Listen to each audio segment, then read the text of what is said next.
Et voilà, de retour sur le plateau de la matinale pour aborder notre sujet du jour en thématique santé avec le professeur Bouraïma Fatao, professeur titulaire en médecine spécialité ORL et chirurgie cervico-faciale. Il est du CHU de Yopougon. Bonjour professeur. Bonjour. Vous nous entendez, Bonjour. Vous nous percevez bien? Bien sûr. Super.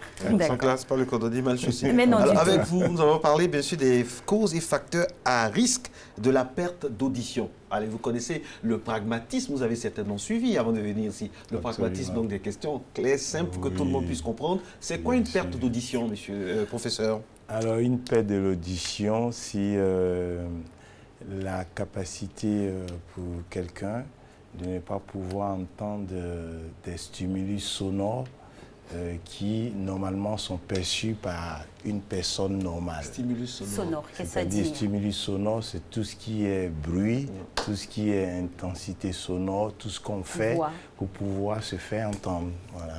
D'accord. C'est ça. Et là, on parle de perte de l'audition. Comment cela se manifeste chez un individu ou un autre? Alors, ça se manifeste de diverses façons. Chez l'enfant, par exemple, la perte de l'audition va se manifester par le fait qu'on sent qu'il y a une modification de comportement.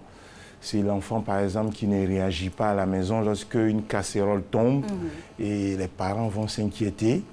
Un peu plus grand, à l'âge scolaire, ce sont les résultats scolaires qui baissent et on cherche à savoir pourquoi. Et puis on peut se rendre compte qu'effectivement, il y a un problème de perte d'audition. Et maintenant, quand on devient adulte, on est capable de s'exprimer. Donc on le sait vraiment à travers, par exemple, certains faits de la société. Par exemple, le téléphone. On vous appelle, vous décrochez, vous prenez le téléphone avec l'oreille droite et puis vous demandez à la personne d'augmenter l'intensité de sa voix. La personne ne le fait pas, bon. Automatiquement, instinctivement, vous changez d'oreille. Vous passez à l'oreille droite et puis vous vous rendez compte que vous entendez mieux alors qu'il n'a pas augmenté l'intensité de sa voix. Et quand vous raccrochez, vous dites « Ah, mince, mais ça ne fonctionne pas bien l'autre côté. Il faut que j'aille vérifier. » Voilà. Alors, professeur, le fait que ça ne fonctionne pas bien, comme vous dites, est-ce que ça peut ne pas fonctionner de façon progressive ou bien ça peut être brutal comme ça? Est-ce qu'il y a des signes annonciateurs? Alors, ça c'est une très belle question. Alors, il y a des fois, ça vient vraiment progressivement. On ne s'en rend même pas compte. Et surtout quand ça vient, quand ça atteint les deux oreilles. Quand ça atteint les deux oreilles, ben, on ne s'en rend pas compte. C'est par exemple le comportement qu'on a face à l'entourage qui va nous interpeller.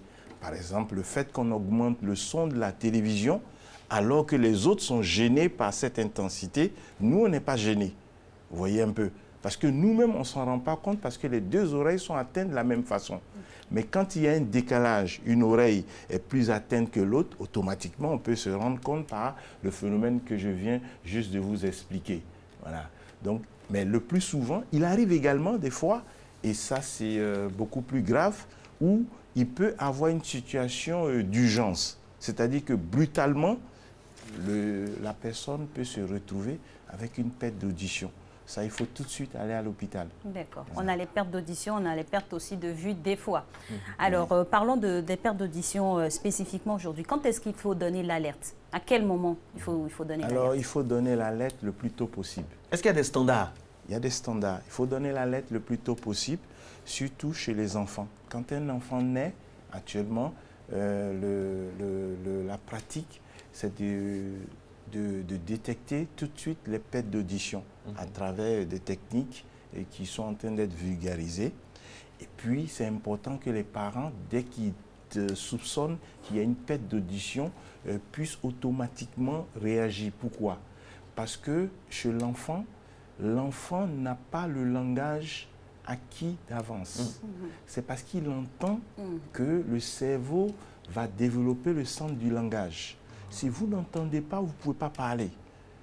Vous voyez, malheureusement, des fois, on attend que l'enfant ait l'âge de 4 ans, 5 ans, avant de savoir qu'effectivement, il y a un problème d'audition. En ce moment, il est déjà trop tard. Alors, quand un enfant naît, on essaie de le secouer un peu pour qu'il puisse émettre des Les sons. examens à Paganel. Alors, comment on fait pour l'audition quand il naît comme ça? Alors, pour l'audition, c'est simple. Nous avons ce qu'on appelle un appareil qui est tout simple, qu'on appelle les auto-émissions acoustiques, maintenant qui est en train d'être vulgarisé. Vous savez qu'il est important que nous puissions, pour le bien-être des populations, effectivement, mettre en place des pratiques qui puissent faire de la prévention. Voilà, donc dès la naissance, il y a des campagnes pour les dépistages de masse qui sont mises en place.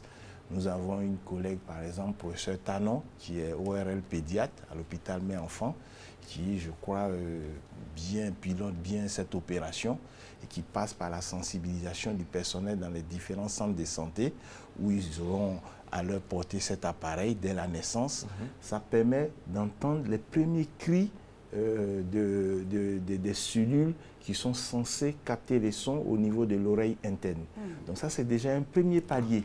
Et si on trouve une anomalie, on met cet enfant sous surveillance. Voilà. Et là, c'est en termes de prévention. On va revenir par rapport à la proportion de la population à développer cette perte d'audition-là. Mais parlons des causes. Qu'est-ce qui cause cette perte d'audition? Alors, les causes sont diverses. D'abord, multiples et multiformes. Diverses et diversifiées. Absolument. Alors, on peut ne pas entendre parce qu'on est né avec cet handicap. C'est ce qu'on appelle les surdité, le plus souvent regroupées dans les cas de surdité qui sont génétiques, des surdités qui viennent dans un cadre de malformation, c'est-à-dire que vous êtes né, mais les structures de l'oreille n'ont pas été correctement formées. Donc vous naissez avec une malformation. C'est pour cela justement qu'on fait les bilans prénatales parce que ça permet justement de prévenir toutes ces choses. Il y a des maladies comme la toxoplasmose, la rubéole qui peuvent entraîner ces malformations. Donc vous naissez avec cet handicap. Donc ce sont ces surdités-là qui sont des surdités qui viennent à la naissance, qui peuvent rentrer aussi dans le cadre génétique. Et puis vous avez des surdités qui sont acquises. Une surdité acquise, c'est une surdité que vous avez eue au cours de la vie. Et puis, il y a plusieurs causes pour ça. Les premières causes, c'est surtout les causes infectieuses. C'est-à-dire les personnes qui font des infections de l'oreille, ils vont faire une otite, on ne va pas traiter. Maltraiter ça. Voilà, maltraiter, il y aura une perforation du tympan. Après, le processus va évoluer plus loin. Après, c'est également les problèmes d'exposition au bruit. C'est-à-dire que, voilà, soit vous travaillez dans une entreprise où il y a une usine où, par exemple, les machines émettent des sons au-delà d'une certaine intensité. À côté du gars. Absolument. Et puis aussi, même des boîtes de nuit. Voilà. Voilà. Donc, vous êtes serveuse, DJ, promoteur de boîtes de nuit. Absolument. Et ça, c'est beaucoup plus complexe parce que ça obéit à un processus qui est assez bien codifié. Professeur, question, vous avez parlé tout à l'heure d'oreille interne. Quand on parle d'oreille, le commun des mortels, c'est ce qu'on voit, alors que tout vient de l'intérieur. C'est quoi l'oreille interne? Alors l'oreille interne, c'est la troisième partie de l'oreille qui va faire suite à l'oreille externe et à l'oreille moyenne. D'accord. C'est-à-dire que c'est comme si vous avez une maison, vous rentrez dans la cour, vous passez dans le salon et puis vous rentrez dans la chambre principale. L'oreille interne, c'est comme la chambre principale. Tout le monde ne rentre pas et on ne laisse pas n'importe quoi rentrer, justement. C'est un lieu assez privilégié. Sacré. Sacré, voilà. Sacré. Alors, parce que les structures qui y sont, justement, dès qu'ils ils ont un problème, c'est souvent irréversible. Ah. Oui. Et l'oreille interne est composée de quoi? De quel organe? L'oreille interne, d'abord, je profite en même temps pour situer un peu le décor. Vous avez l'oreille externe, c'est ce que vous voyez. Vous avez le pavillon de l'oreille. Et puis, vous avez le trou qui est là, le conduit auditif externe. Et après, vous avez l'oreille moyenne, après le tympan. Et après l'oreille moyenne, vous avez maintenant l'oreille interne. Ce sont des cellules très, très sensibles qui captent le son qui est transmis par l'oreille externe et l'oreille moyenne et qui sont dans un liquide. Comprenez-moi bien, ils sont dans un liquide et à ce niveau-là, il est important qu'ils soient dans de bonnes conditions. Je donne un exemple tout simple. Après une longue communication téléphonique au portable. Mais vous travaillez dans un call center. Ou un call center, vous avez souvent l'impression d'avoir comme l'oreille qui chauffe. C'est parce que les ondes coûtes qui sont émises par ce téléphone vont chauffer les liquides de l'oreille interne. Et du coup, les cellules vont être dans une condition qui ne sont pas normales. Donc, c'est cette impression qu'on a. Et si ça perdure, c'est pour ça qu'il faut éviter les communications trop longues voilà, et inutiles. Et parlons toujours de toute la composante hein, de l'oreille et des liquides. On ne peut pas ne pas parler du coton-tige. Ah oui, oui, hein, le fameux coton-tige. Les plumes aussi. Oui, oui, ah, oui. c'est très agréable. Parce que justement, oui. on va... justement. C'est très agréable. Oui, très agréable. On va à la rencontre de ce liquide-là, Dieu seul sait pourquoi. Mais là, à ce niveau, je crois que le phénomène des cotons-tiges, il est important d'en parler parce que on a toujours envie de gratter quelque chose, surtout l'oreille. Le professeur me dit voilà. que la plume, c'est agréable. Non, Vous avez testé? Vous homologuez ça, professeur? Non, j'arrive. Ça crée une sensation avérée. Vous n'avez jamais fait ça, en espèce? Ça crée une sensation avérée. Bon, je ne peux pas, il faut être honnête. Hein, il est arrivé des fois quand on était tout petit. On fait comme la grand-mère. Voilà, elle prend la plume. Elle met dans la bouche, elle allume bien, et puis elle fait ça, et on voit un peu le plaisir que ça lui procure. Alors le coton-tige... Ça ne s'explique pas, ça se vit. Ah oui, ça se vit. Non, ça ne doit plus se vivre. Oui. Il faut arrêter de vivre ça. Il faut arrêter de vivre ça. Absolument, oui. Alors, le phénomène du coton-tige, il est tout simple. Hein. Lorsque vous nettoyez l'oreille, normalement, il y a une scie qui est produite par des glandes cérémineuses pour protéger en fait la peau du conduit à l'intérieur. Quand vous mettez par exemple votre doigt, vous sentez un liquide un peu huileux. C'est ce qu'on appelle le cérumen. Quand on met, avec le doigt déjà, le doigt on peut sentir, oui, on peut sentir que c'est un peu huileux, voilà. C'est ce qu'on essaie de faire sentir coûte que coûte. Voilà, ça c'est pour protéger en fait l'oreille. Alors certaines personnes produisent ça énormément. Et puis, on prend le coton-tige, vous voyez au début, quand on sort, il y a un liquide marron dessus. C'est parce que l'oreille est sale, hein. C'est ce cérumen-là. Et quand il est produit abondamment, justement, ce qu'on fait, c'est qu'avec le coton-tige qui est tout gros dans le bout, on pousse et on finit par créer un gros béton au fond. Cette pénétrabilité-là n'est pas bonne pour... Moi, je crois qu'en fait, quand on utilise le coton-tige, il faut l'utiliser, mais avec vraiment mesure. Il ne faut pas trop s'enfoncer. Voilà. Il faut le faire avec mesure. Et donc, on finit par créer... Il ne faut pas aller en profondeur. Il ne faut pas aller en profondeur, parce que vous risquez, vous n'avez pas la vue. Le spécialiste, lui, il nettoie votre oreille, mais avec une lumière, il voit bien. Vous ne voyez pas. Donc, il ne faut pas aller en profondeur, parce que il suffit que quelqu'un veuille passer à côté de vous, bouscule, vous allez perforer le tympan ou blesser le conduit. Il faut éviter. Il faut éviter d'aller en profondeur. Alors, il ne faut pas aussi le faire trop souvent.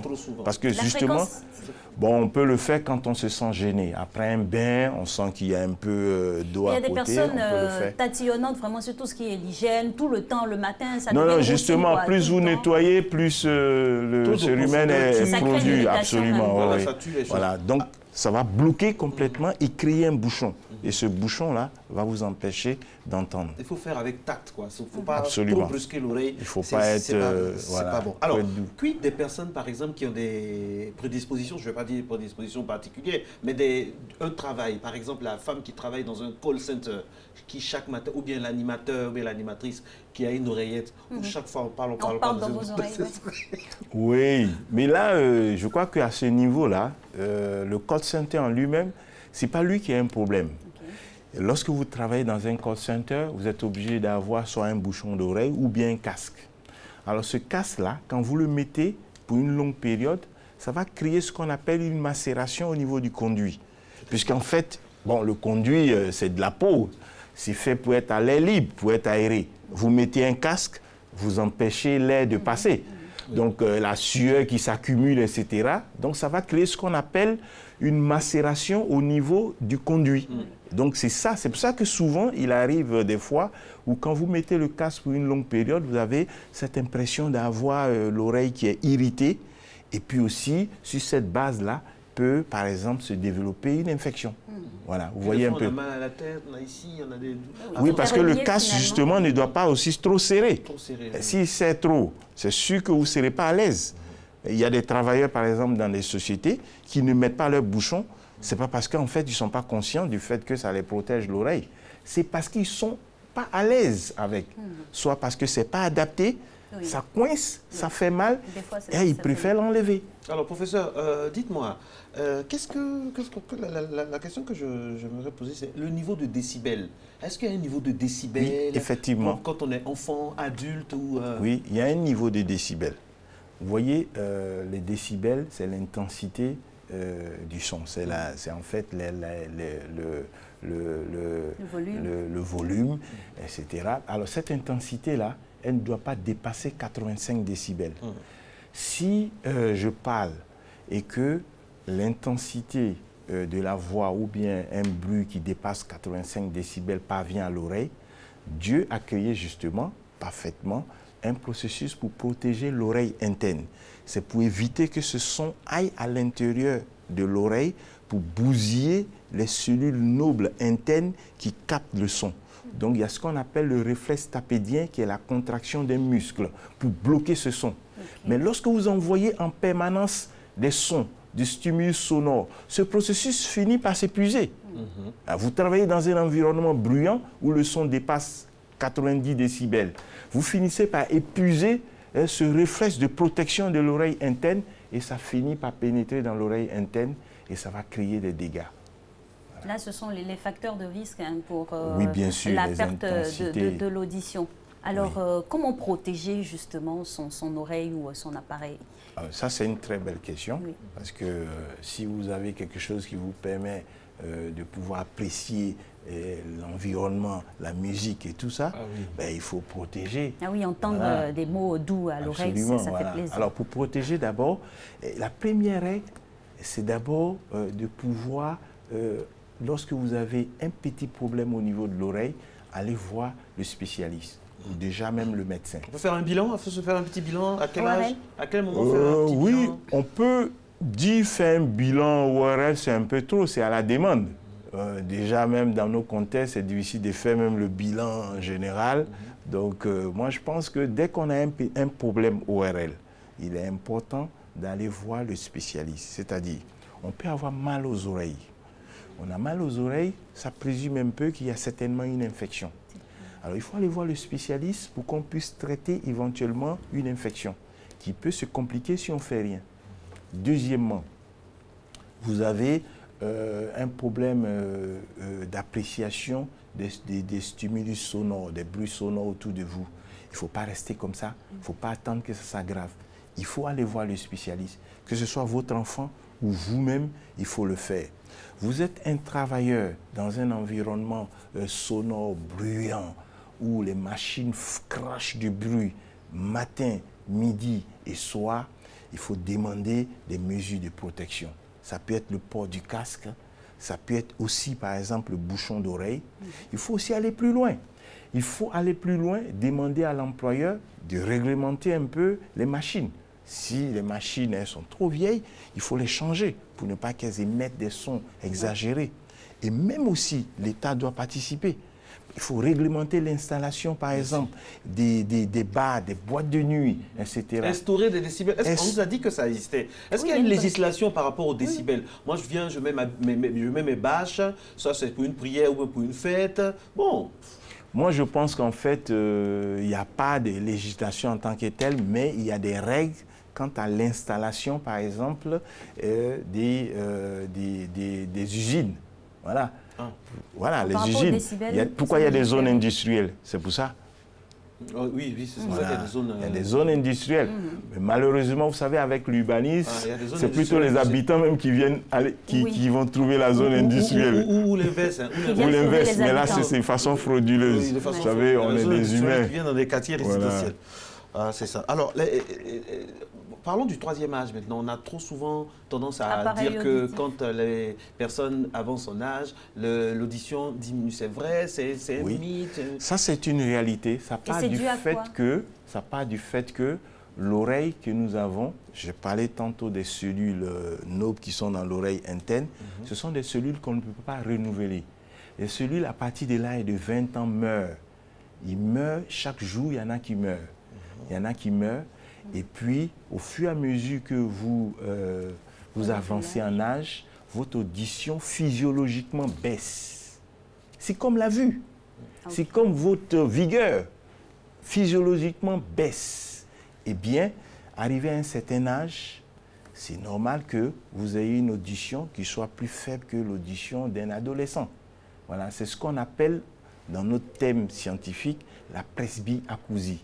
C'est-à-dire que c'est la baisse physiologique de l'audition en rapport avec l'âge. Et ça se passe symétriquement sur les deux oreilles. Voilà, on dit toujours à la grand-mère ou au grand-père, il faut parler plus fort. Il faut parler plus fort. Il faut s'approcher pour... Il faut s'approcher voilà, pour parler. Voilà. Alors, il y a des idées reçues. Quand l'eau rentre dans les oreilles, quand on se lave, il faut faire ressortir l'eau, vous ramener, tout ça. Ou des fois, il y a certaines personnes même qui font exprès de mettre de l'eau. Alors, quels sont les rapports qu'on doit avoir avec l'eau par rapport à nos oreilles?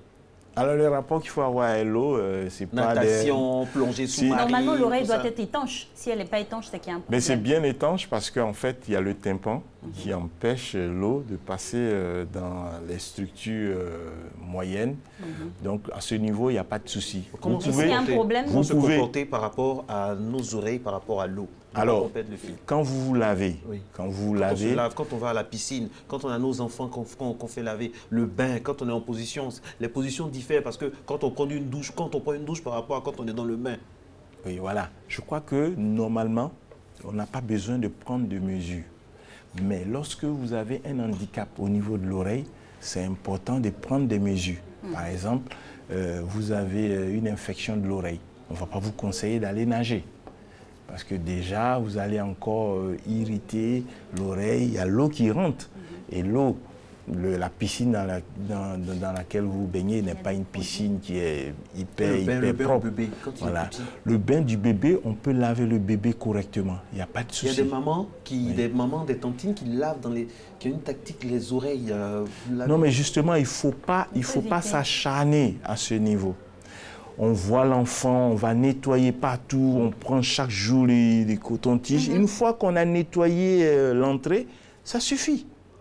Si c'est sale, ben, l'enfant aura l'occasion d'aller voir un spécialiste qui va juger bon et qui fera certainement un lavage dans les normes, avec la température qu'il faut, parce qu'il ne faut pas laver l'oreille avec n'importe quelle eau et n'importe quelle température. Et ne pas le faire à la maison, même si... non, il ne faut pas le faire, il ne faut pas le faire du tout. L'eau oxygénée, généralement, c'est ce qu'on utilise. L'eau oxygénée, je vous assure, c'est cette ambiance de bouillie que ça donne. Mais sincèrement... C'est pas homologué. Il ne faut pas le faire sans merci infiniment. Professeur Bourahima Fatao, professeur titulaire en médecine et puis à la spécialité ORL et à la clinique au CHU de Yopougon. Et il est spécialisé donc en chirurgie cervico-faciale. Merci. Vous êtes le dernier invité santé de l'année 2000. C'est sûr qu'on va entendre beaucoup parler de... Merci infiniment. Un agréable plaisir. On a commencé, on termine par l'oreille. Ça veut dire qu'on a tout entendu, on a tout dit également. On espère que tout a été assimilé. Parce que quand on entend bien, comme vous l'avez dit, on peut bien parler. Merci infiniment. C'est agréable, avec la bonne musique. Mais il y a des décibels à respecter. Bien sûr. 85. Vous nous avez entendu? Bien professeur, sûr, je vous ai bien entendu. Un cordonnier doit être bien chaussé. Exactement. Et on espère aussi à la maison que vous avez bien entendu et que toutes ces informations-là vous seront utiles pour demain déjà, pour nous suivre et pour toute votre vie, pourquoi pas.